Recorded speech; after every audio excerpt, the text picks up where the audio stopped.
ഏറെ പ്രിയങ്കരനായ നമ്മുടെ കാവലാൾ, നമ്മുടെ സംരക്ഷകൻ, ഇവിടെയുള്ള എല്ലാ പ്രശ്നങ്ങളിലും, ഇവിടെ വെള്ളപ്പൊക്കം വന്നപ്പോ, ഇവിടെ കോവിഡ് വന്നപ്പോ, ഇവിടെ മനുഷ്യ വന്യജീവി സംഘർഷം വന്നപ്പോ, എല്ലാ സന്ദർഭങ്ങളിലും നമുക്ക് താങ്ങും തണലും ആശ്രയവുമായി നിന്ന വയനാടിന്റെ പ്രിയപ്പെട്ട കുടുംബനാഥൻ Shri Rahul Gandhi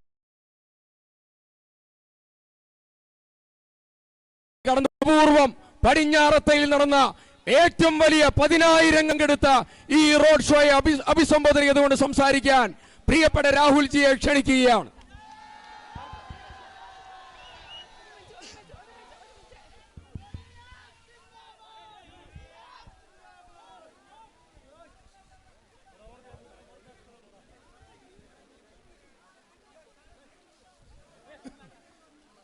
A big thank you to everybody for coming here to this road show.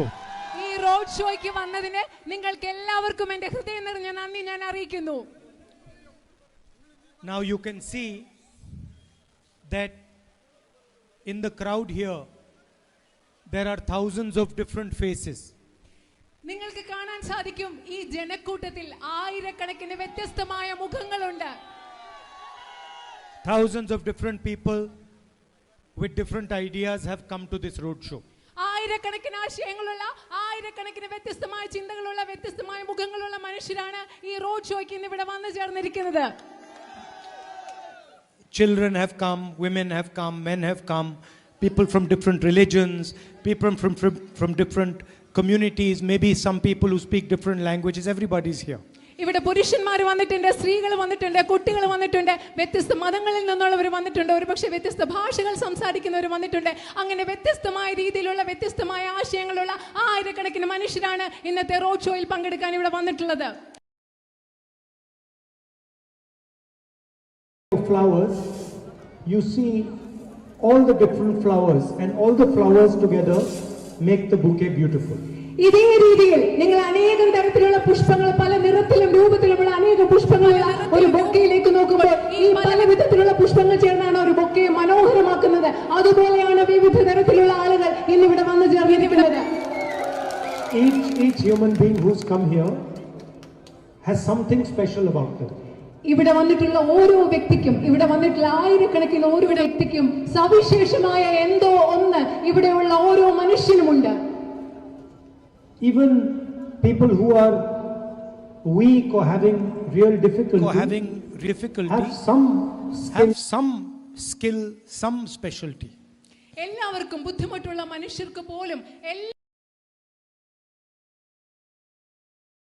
ഉണ്ട്.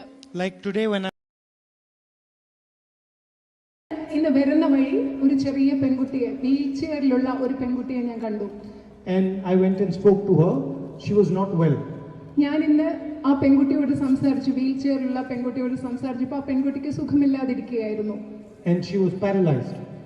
2 കാലുകളും തളർന്നു പോയ ആ പെൺകുട്ടിയായിരുന്നു. But I'm pretty sure she was the bravest person in this group.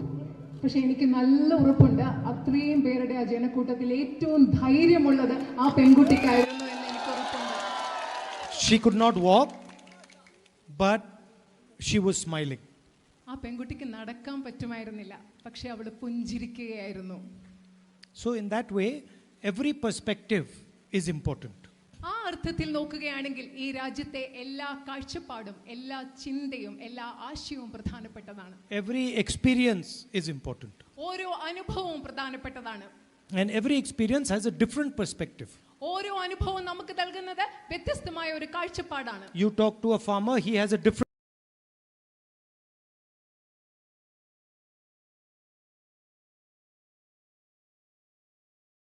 കർഷകരോട് സംസാരിക്കും, അദ്ദേഹത്തിന് വ്യത്യസ്തമായ ഒരു കാഴ്ചപ്പാടുണ്ട്. നിങ്ങളൊരു തൊഴിലാളിയോട് സംസാരിക്കും, അവർക്ക് വ്യത്യസ്തമായ ഒരു കാഴ്ചപ്പാടുണ്ട്. അവിടെയുള്ള നമ്മുടെ മാധ്യമ പ്രവർത്തകരായ സുഹൃത്തുക്കളോട് നിങ്ങൾ സംസാരിക്കും, അവർക്ക് വ്യത്യസ്തമായ ഒരു കാഴ്ചപ്പാടുണ്ട്. And all these different perspectives make India beautiful. നമ്മുടെ രാജ്യത്തെ, ഇന്ത്യയെ മനോഹരമാക്കുന്നത് ഇത്തരം വ്യത്യസ്തങ്ങളായ കാഴ്ചപ്പാടുകളും ചിന്താധാരകളുമാണ്. Just like if you look at a bouquet of flowers and there are many different types of flowers in it, red flowers, green flowers, pink flowers, yellow flowers, white flowers, it looks more beautiful than if there's only one type of flower. നിങ്ങളിപ്പോ ഒരു ബൊക്കയിൽ നോക്കുകയാണ്, പലതരത്തിലുള്ള പൂക്കളുണ്ട് അവിടെ. ചുമപ്പുണ്ട്, നീലയുണ്ട്, മഞ്ഞയുണ്ട്, പച്ചയുണ്ട്, വെള്ളയുണ്ട്. ഇതെല്ലാം കൂടി ചേരുമ്പോഴാണ് ഒരു നിറമുള്ളതിൽ മാത്രം. ഉദാഹരണത്തിന് വെള്ള മാത്രം ഉണ്ടെങ്കിൽ ആ ബൊക്ക എത്ര മനോഹരമായിരുന്നു. അതിലും 10 മടങ്ങ് മനോഹരമാണ് പല നിറത്തിലും പല രൂപത്തിലുമുള്ള പുഷ്പങ്ങൾ ഒരു ബൊക്കയിൽ ഉണ്ടാകുമ്പോൾ. And also a bouquet with many different flowers will obviously be much more resilient, much stronger than a bouquet which is one type of flower. അതേപോലെ തന്നെ പല നിറങ്ങളിലുള്ള പൂവുകളുള്ള ഒരു ബൊക്കെ എന്ന് പറയുന്നത് കൂടുതൽ പ്രശ്നങ്ങളെ അതിജീവിക്കാൻ പ്രാപ്തിയുള്ളതും കൂടുതൽ ശക്തിയുള്ളതും മനോഹരവുമായിരിക്കും. It is the same with our country. നമ്മുടെ രാജ്യത്തെക്കുറിച്ച്, ഈ ബൊക്കയെ കുറിച്ച് പറഞ്ഞ അതേ കാര്യം തന്നെയാണ് നമ്മുടെ രാജ്യത്തിന്റെ കാര്യത്തിലും അതേ കാര്യം തന്നെയാണ് എനിക്ക് പറയാനുള്ളത്. The fight that is taking place in the election in 2024 is about two different visions of India. ഈ 2024 തെരഞ്ഞെടുപ്പിൽ ഈ രാജ്യത്ത് നടക്കുന്ന പോരാട്ടം എന്ന് പറയുന്നത് ഇന്ത്യ എന്ന രാജ്യത്തേക്കുള്ള കുറിച്ചുള്ള 2 വ്യത്യസ്തങ്ങളായ ദർശനങ്ങളുടെ കാഴ്ചപ്പാടുകൾ തമ്മിലുള്ള ഒരു പോരാട്ടമാണ്. The Prime Minister says one nation, one leader, one language, one tradition. ഇന്ത്യയുടെ പ്രധാനമന്ത്രി പറയുന്നു ഓരോ ദേശം, ഓരോ നേതാവ്, ഒരു ഭാഷ, ഒരു പാരമ്പര്യം. He wants that the bouquet should have only one color in it. ഇന്ത്യയുടെ പ്രധാനമന്ത്രിക്ക് വേണ്ടത് ഈ ഇന്ത്യ രാജ്യത്തിന്റെ ഈ ബൊക്കയിൽ ഒരേ ഒരു നിറം മാത്രമുള്ള ഒരു ബൊക്കയാണ് ഇന്ത്യയുടെ പ്രധാനമന്ത്രിക്ക് വേണ്ടത്. He is telling the people of Kerala that you should not speak Malayalam. കേരളത്തിലെ ജനങ്ങളോട് അദ്ദേഹം പറയുകയാണ് നിങ്ങൾ മലയാളം സംസാരിക്കരുത്. He is telling the people of Tamil Nadu, don't speak Tamil. അദ്ദേഹം തമിഴ്നാട്ടിലെ മനുഷ്യരോട് പറയുകയാണ് നിങ്ങൾ തമിഴ് സംസാരിക്കണ്ട. But Malayalam is not just a language. പക്ഷേ മലയാളം എന്ന് പറയുന്നത് കേവലം ഒരു ഭാഷ മാത്രമല്ല. It's not just a few letters put together. നമ്മൾ പരസ്പരം സംസാരിക്കുന്ന, കൂട്ടിച്ചേർത്ത് സംസാരിക്കുന്ന ഏതാനും അക്ഷരങ്ങൾ മാത്രമല്ല Malayalam. It is the entire history, the entire tradition, the entire struggle of the people of Kerala. Malayalam എന്ന് പറയുന്നത് കേരളത്തിന്റെ മുഴുവൻ പാരമ്പര്യമാണ്, കേരളത്തിന്റെ മുഴുവൻ ചരിത്രമാണ്, കേരളത്തിലെ മുഴുവൻ ജനങ്ങളുടെ പോരാട്ടത്തിന്റെ ചരിത്രത്തെ ഉൾക്കൊള്ളുന്നതാണ് മലയാള ഭാഷ. For thousands of years, you have been speaking to each other in Malayalam. ആയിരക്കണക്കിന് വർഷങ്ങളായി നിങ്ങൾ പരസ്പരം സംസാരിച്ചു കൊണ്ടിരിക്കുന്നത് മലയാളം എന്ന ഭാഷയിലാണ്. This language has survived the biggest storms. ഏറ്റവും വലിയ കൊടുങ്കാറ്റുകളെ അതിജീവിച്ച ഭാഷയാണ് മലയാള ഭാഷ. Earthquake, tragedy. ദുരന്തങ്ങൾ, ഭൂകമ്പങ്ങൾ, ഇതിനെയൊക്കെ അതിജീവിച്ച ഭാഷയാണ്. And it has continued. ഇതിനെല്ലാം അതിജീവിച്ചുകൊണ്ട് ആ ഭാഷ ഇന്നും തുടർന്നുകൊണ്ടേയിരിക്കുന്നു. You imagine the arrogance of the Prime Minister to tell the people of Kerala that there should only be one language in India. നിങ്ങളൊന്ന് ആലോചിച്ചു നോക്കൂ, കേരളത്തിലെ ജനങ്ങളോട് ഇന്ത്യയിൽ ഒരേ ഒരു ഭാഷ, ഒറ്റ ഒരു ഭാഷ മതി എന്ന് പറയുന്ന പ്രധാനമന്ത്രിയുടെ ധാർഷ്ട്യത്തെ കുറിച്ച് നിങ്ങളൊന്ന് ചിന്തിച്ചു നോക്കൂ. Or people should only follow one tradition in India. ഇന്ത്യയിലെ എല്ലാ ജനങ്ങളും ഒരേ ഒരു പാരമ്പര്യം മാത്രമേ പിന്തുടരാവൂ എന്ന് പറയുന്ന പ്രധാനമന്ത്രിയുടെ ധാർഷ്ട്യത്തെ കുറിച്ച് നിങ്ങളൊന്ന് ചിന്തിച്ചു നോക്കുക. Or one religion in India. അത് മാത്രമല്ല ഒറ്റ മതം മാത്രം പിന്തുടർന്നാൽ മതി എന്ന് പറയുന്നതിനെ കുറിച്ച് നിങ്ങൾ ചിന്തിക്കുക. India is the land of diversity. India എന്ന് പറയുന്നത് വൈവിധ്യങ്ങളുടെ ഭൂമിയാണ്. And it is the only country in the world that has shown all other countries that our diversity is our strength. India എന്ന് പറയുന്നത് ലോകത്തിലെ മറ്റെല്ലാ രാജ്യങ്ങൾക്കും ഞങ്ങളുടെ വൈവിധ്യമാണ്, ഞങ്ങളുടെ വ്യത്യസ്തതയാണ്, ഞങ്ങളുടെ ശക്തി എന്ന് ലോകത്തിലെ മറ്റു രാജ്യങ്ങൾക്ക് കാണിച്ചു കൊടുത്ത ഒരേ ഒരു രാജ്യമാണ് India. Now, what is it that protects our people, our languages, our different traditions, our histories? It is the constitution of our country. നമ്മുടെ നാട്ടിലെ വ്യത്യസ്ത രാജ്യങ്ങളെ, വ്യത്യസ്ത ജനവിഭാഗങ്ങളുടെ അവരുടെ സംസ്കാരത്തെ, അവരുടെ ചരിത്രത്തെ, വ്യത്യസ്ത ഭാഷകളെ സംരക്ഷിക്കുന്നത് എന്താണ്? അത് ഇന്ത്യ രാജ്യത്തിന്റെ ഭരണഘടനയാണ്. People mistakenly say that the constitution is a book. തെറ്റിദ്ധരിച്ചുകൊണ്ട് നമ്മൾ പലരും പറയും കോൺസ്റ്റിറ്റ്യൂഷൻ എന്ന് പറയുന്നത് ഒരു പുസ്തകമാണ്. Constitution is a commitment. It is a commitment to every single citizen of this country. Indian ഭരണഘടന എന്ന് പറയുന്നത് വെറും ഒരു പുസ്തകമല്ല. ഇന്ത്യൻ ഭരണഘടന എന്ന് പറയുന്നത് ഈ രാജ്യത്തെ ഓരോ പൗരനോടുമുള്ള ഒരു വാഗ്ദാനമാണ്, പ്രതിബദ്ധതയാണ്, ഉറപ്പാണ്. It is a commitment to every individual that we will allow you to live peacefully and happily in this country. Indian ഭരണഘടന എന്ന് പറയുന്നത് ഈ രാജ്യത്തെ ഓരോ വ്യക്തിക്കും സന്തോഷത്തോടുകൂടിയും സമാധാനത്തോടുകൂടിയും ഈ രാജ്യത്ത് ജീവിക്കാൻ സാധിക്കും എന്ന് നൽകുന്ന ഉറപ്പാണ് ഇന്ത്യൻ ഭരണഘടന.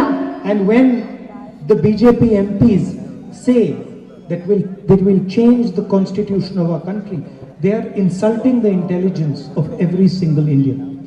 BJP എംപിമാർ ഇന്ത്യയുടെ ഭരണഘടനയെ മാറ്റുമെന്ന് പറയുമ്പോൾ അവർ ഓരോ ഇന്ത്യയിലെ ഓരോ പൗരന്റെയും ബുദ്ധിയെ അപമാനിക്കുകയാണ് ചെയ്യുന്നത്. They are insulting all the different states, all the different languages, all the different histories and traditions. രാജ്യത്തെ പല സംസ്ഥാനങ്ങളെ, പല ഭാഷകളെ, പല പാരമ്പര്യങ്ങളെ, ചരിത്രങ്ങളെ അധിക്ഷേപിക്കുകയാണ് ഇന്ത്യൻ ഭരണഘടനയെ ഞങ്ങൾ മാറ്റുമെന്ന് പറയുന്നതിലൂടെ BJP എംപിമാർ ചെയ്യുന്നത്. You must have seen a few days ago the BJP released their manifesto. നിങ്ങൾ കണ്ടു കാണും, കുറച്ച് ദിവസങ്ങൾക്ക് മുമ്പ് BJP അവരുടെ പ്രകടന പത്രിക പുറത്തിറക്കി. And the Congress party also released their manifesto. Congress പാർട്ടിയും നമ്മളുടെ മാനിഫെസ്റ്റോ പ്രകടന പത്രിക അതിനു മുമ്പ് തന്നെ പുറത്തിറക്കിയിരുന്നു. If you look, the Congress party's manifesto is a manifesto of the people of India. നിങ്ങൾ ഇന്ത്യൻ നാഷണൽ കോൺഗ്രസിന്റെ പ്രകടന പത്രികയെ നോക്കുകയാണെങ്കിൽ, വായിക്കുകയാണെങ്കിൽ മനസ്സിലാക്കാൻ സാധിക്കും, ഇന്ത്യൻ നാഷണൽ കോൺഗ്രസിന്റെ പ്രകടന പത്രിക എന്നത് ഈ രാജ്യത്തെ ജനങ്ങളുടെ പ്രകടന പത്രികയാണ്. I'll tell you a little bit about our manifesto. ഇപ്പോൾ ഞാൻ നിങ്ങളോട് ഞങ്ങളുടെ പ്രകടന പത്രികയെ കുറിച്ച് കുറച്ച് കാര്യങ്ങൾ സംസാരിക്കാൻ ആഗ്രഹിക്കുന്നു. Everybody knows that women look after the next generation. എല്ലാവർക്കും അറിയാം, സ്ത്രീകളാണ് അടുത്ത തലമുറയെ സംരക്ഷിക്കുന്നതും അവർക്ക് വേണ്ടി കരുതുകയും ചെയ്യുന്നത് സ്ത്രീകളാണെന്ന് എല്ലാവർക്കും അറിയാം. In modern India, both men and women have jobs. ഇന്നത്തെ ആധുനിക ഇന്ത്യയിൽ പുരുഷന്മാർക്കും സ്ത്രീകൾക്കും രണ്ടു കൂട്ടർക്കും തൊഴിലവസരങ്ങളുണ്ട്, തൊഴിലുകളുമുണ്ട്. The husband goes to work, the wife also goes to work. Husband പുരുഷന്മാർ ജോലിക്ക് പോകുന്നു, അതേപോലെ തന്നെ ജീവിത പങ്കാളികളായ പുരുഷന്മാരും സ്ത്രീകളും ഒരുപോലെ ജോലിക്ക് പോകുന്നു. But the wife does double work. പക്ഷേ സ്ത്രീകൾ ഇരട്ടി ജോലിയാണ് ചെയ്യുന്നത്. She goes, see the women are smiling because they know what I'm saying. അവിടെയുള്ള സ്ത്രീകൾ ചിരിക്കുകയാണ്, കാരണം ഞാൻ പറയുന്നത് എന്താണെന്ന് അവർക്ക് മനസ്സിലാകുന്നുണ്ട്. സ്ത്രീകൾ ഇരട്ടി ജോലിയാണ് ചെയ്യുന്നതെന്ന് ഞാൻ പറയുമ്പോൾ അവിടെ അത് മനസ്സിലാകുന്നത് കൊണ്ടാണ് അവിടെ നിൽക്കുന്ന സ്ത്രീകൾ ചിരിക്കുന്നത്. If the husband does 8 hours of work, the woman does 16 hours of work. പുരുഷന്മാർ, ജീവിത പങ്കാളികളായ ഹസ്ബൻഡ് പുരുഷന്മാർ 8 മണിക്കൂർ ജോലി ചെയ്യുന്നെങ്കിൽ അവിടെ സ്ത്രീകൾ 16 മണിക്കൂറുകളാണ് ജോലി ചെയ്യുന്നത്.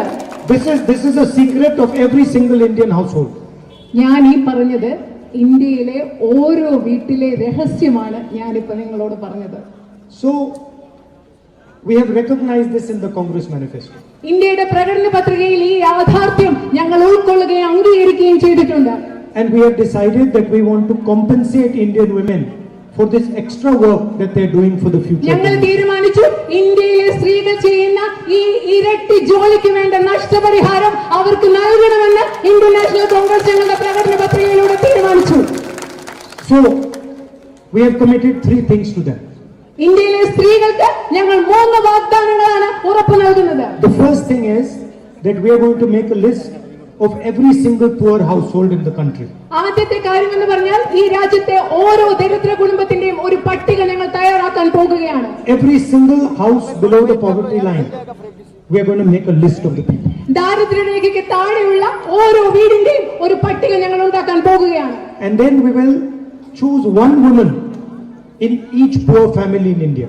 ദാരിദ്ര്യരേഖയ്ക്ക് താഴെയുള്ള ഞങ്ങൾ പട്ടിക ഉണ്ടാക്കുന്ന ആ കുടുംബങ്ങളിൽ നിന്ന് ഓരോ കുടുംബത്തിൽ നിന്നും ഓരോ സ്ത്രീയെ വീതം ഞങ്ങൾ തിരഞ്ഞെടുക്കും. And then we are going to pass a law that is going to give that woman 1 lakh rupees a year, 8,500 rupees a month in her bank account.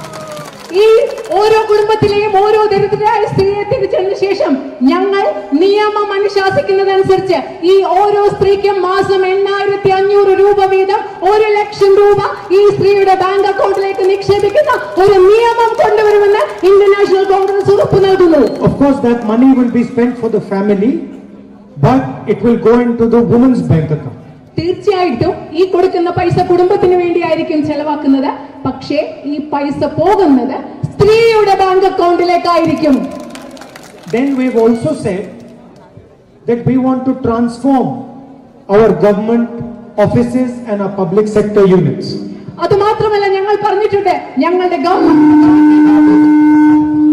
സ്ഥാപനങ്ങളെയും അവിടെ ഒരു വലിയ പരിവർത്തനം ഉണ്ടാകണം എന്ന് ഞങ്ങൾക്ക് ആഗ്രഹമുണ്ട്. So we are going to ensure, hello? Yeah. We are going to ensure 50% reservations in the public sector units and in government offices to our women.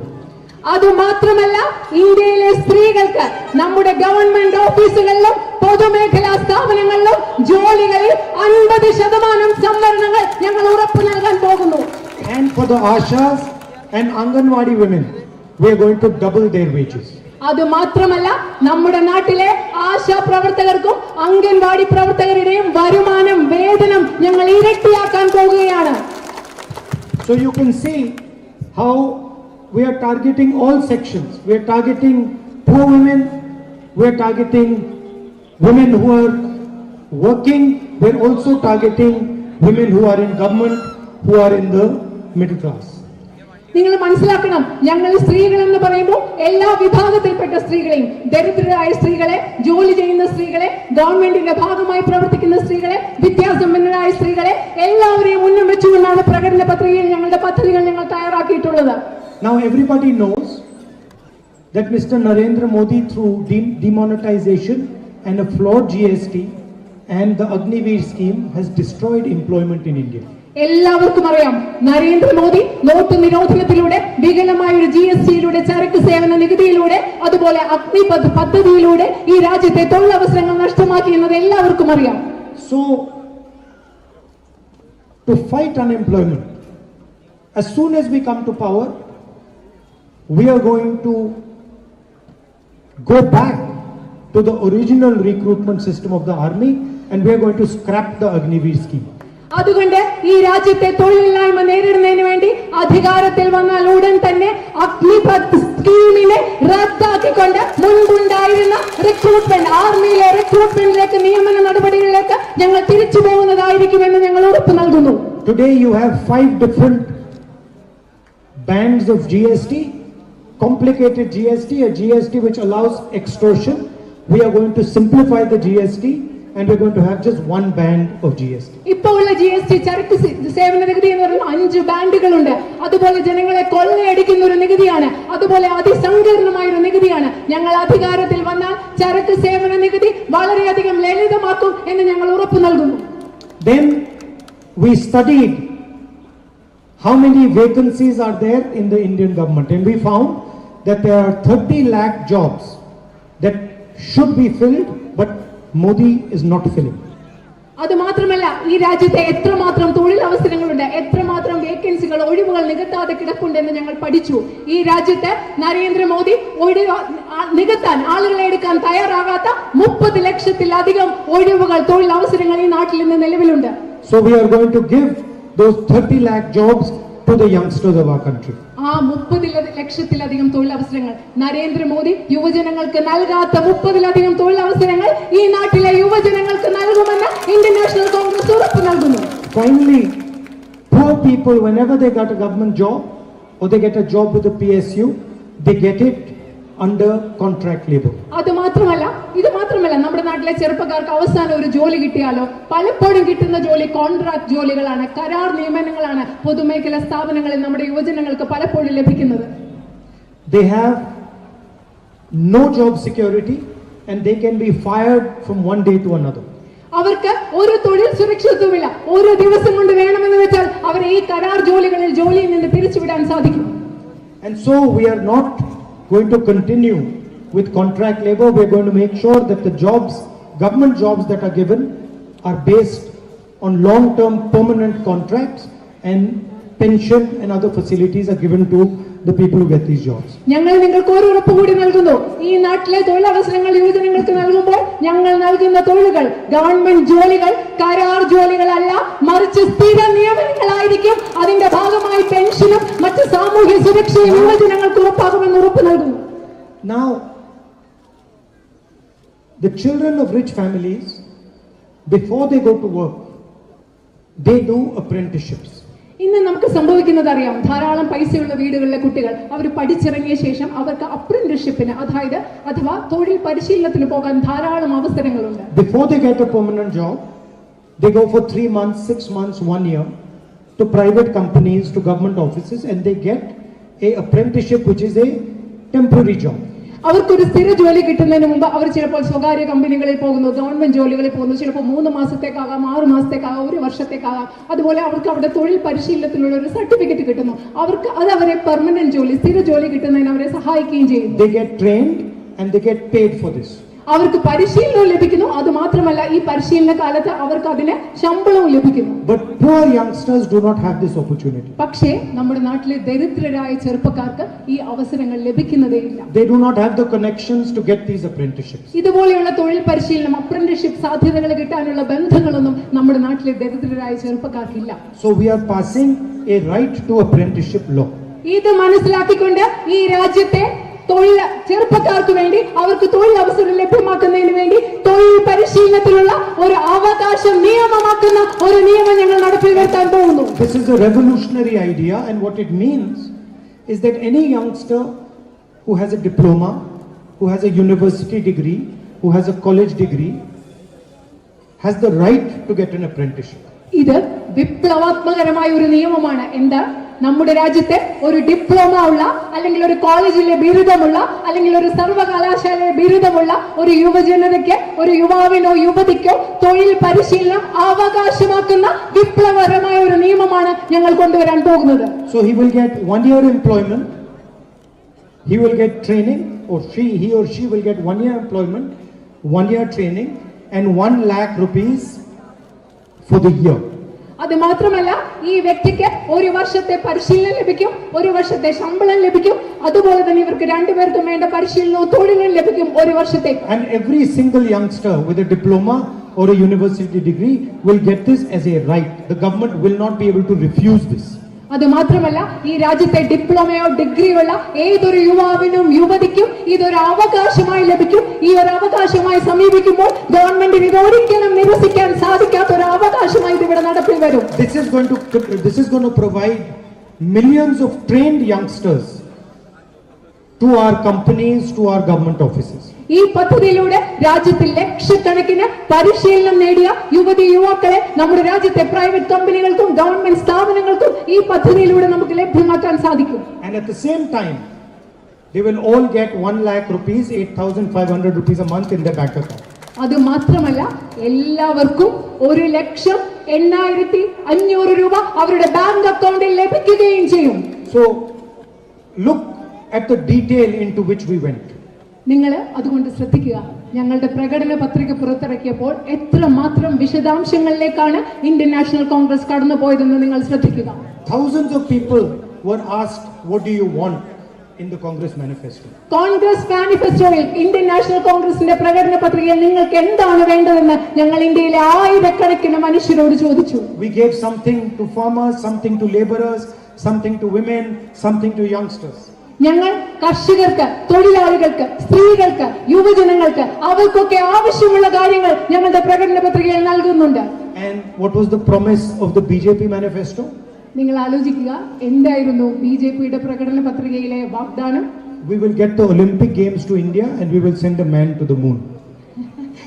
ഞങ്ങൾ ബിജെപിയുടെ പ്രകടന പത്രികയിലെ വാഗ്ദാനം എന്താണ്? ഞങ്ങൾ ഇന്ത്യയിലേക്ക് ഒളിമ്പിക് ഗെയിംസ് കൊണ്ടുവരും, ഞങ്ങൾ ചന്ദ്രനിലേക്ക് ഒരു മനുഷ്യനെ അയക്കും. ഇത് രണ്ടുമാണ് ബിജെപിയുടെ പ്രകടന പത്രികയിലെ പ്രധാന വാഗ്ദാനങ്ങൾ. They asked some bureaucrat to write down 2 or 3 lines, and the fellow wrote down, we'll send 1 man to the moon and we'll get the Olympic Games to India. നിങ്ങൾക്കറിയാം അവരെങ്ങനെ പ്രകടന പത്രിക തയ്യാറാക്കിയെന്ന്. അവർ 2-3 ഉദ്യോഗസ്ഥരോട് പറഞ്ഞു 2-3 വരി എഴുതി തരാൻ. അവർ 2-3 വരി എഴുതി കൊടുത്തു. അതിനകത്തുണ്ട്, ഞങ്ങൾ ഒരു മനുഷ്യനെ ചന്ദ്രനിലേക്ക് വിടും, ഒളിമ്പിക് ഗെയിംസ് ഇന്ത്യയിലേക്ക് കൊണ്ടുവരും. ഇതാണ് ബിജെപിയുടെ പ്രകടന പത്രിക. And I think the Prime Minister will go to the bottom of the ocean and announce the manifesto like he did over there a few weeks ago. ഞാൻ വിചാരിക്കുന്നത് പ്രധാനമന്ത്രി കുറെ ദിവസം മുമ്പ് സമുദ്രത്തിന്റെ അടിയിലേക്ക് മുങ്ങിപ്പോയതുപോലെ അദ്ദേഹം സമുദ്രത്തിന്റെ അടിയിലൂടെ ഒരിക്കലും കൂടെ മുങ്ങിപ്പോയി From underneath the ocean he will say, we are going to send a man to the moon. അത് മാത്രമല്ല അദ്ദേഹം പറയും, അവിടെ ചെന്നിട്ട് പറയും, ഞങ്ങൾ മനുഷ്യനെ ചന്ദ്രനിലേക്ക് അയക്കാൻ പോവുകയാണെന്ന് സമുദ്രത്തിന്റെ അടിയിൽ പോയിട്ട് അദ്ദേഹം പറയും. And then maybe he will go to the moon. അത് മാത്രമല്ല and say, see, I am going to the moon now. ഒരു പക്ഷെ അദ്ദേഹവും ചന്ദ്രനിൽ പോയെന്നിരിക്കാം. എന്നിട്ട് നിങ്ങളോട് പറയും, നോക്കോ കണ്ടോ ഞാനും ചന്ദ്രനിൽ പോയെന്ന് നിങ്ങളോട് പറഞ്ഞേക്കാം. after all, when millions of people were dying of COVID, the Prime Minister was telling India, Thali bajao. അത് മാത്രമല്ല, ഇന്ത്യയിൽ ഇവിടെ ആയിരക്കണക്കിന് ലക്ഷക്കണക്കിന് മനുഷ്യർ കോവിഡ് വന്ന് മരിച്ച സമയത്ത് ഇന്ത്യൻ പ്രധാനമന്ത്രി എന്താ നമ്മളോട് പറഞ്ഞത്? കൈ കൊട്ടി കളിക്കാൻ പറഞ്ഞ പ്രധാനമന്ത്രിയാണ് ഇന്ത്യൻ പ്രധാനമന്ത്രി. People were dying. They could not breathe. There was no oxygen. There was no ventilators. And the Prime Minister was saying, Thali bajao.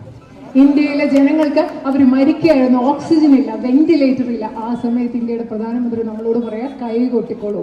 And when the Indian youngster said, we want a job, he said, pakode banao. ഇന്ത്യയിലെ യുവജനങ്ങൾ പറഞ്ഞു ഞങ്ങൾക്ക് ജോലി വേണമെന്ന് പറഞ്ഞപ്പോൾ അദ്ദേഹം എന്താ പറഞ്ഞത്? നിങ്ങൾ pakoda ഉണ്ടാക്കിക്കോളൂ. So that is the difference between us and the Prime Minister of India. നിങ്ങൾക്ക് ഇപ്പം മനസ്സിലാവുന്നുണ്ടാവും, അതാണ് ഇന്ത്യൻ നാഷണൽ കോൺഗ്രസും RSSും BJP ഇന്ത്യൻ പ്രധാനമന്ത്രിയും തമ്മിലുള്ള പ്രധാന വ്യത്യാസം.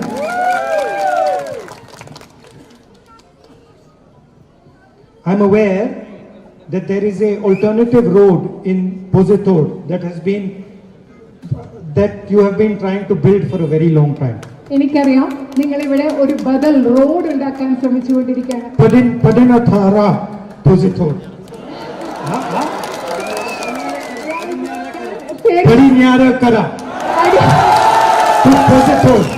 Padinjarathara road, Pozithod. Pozhithur road.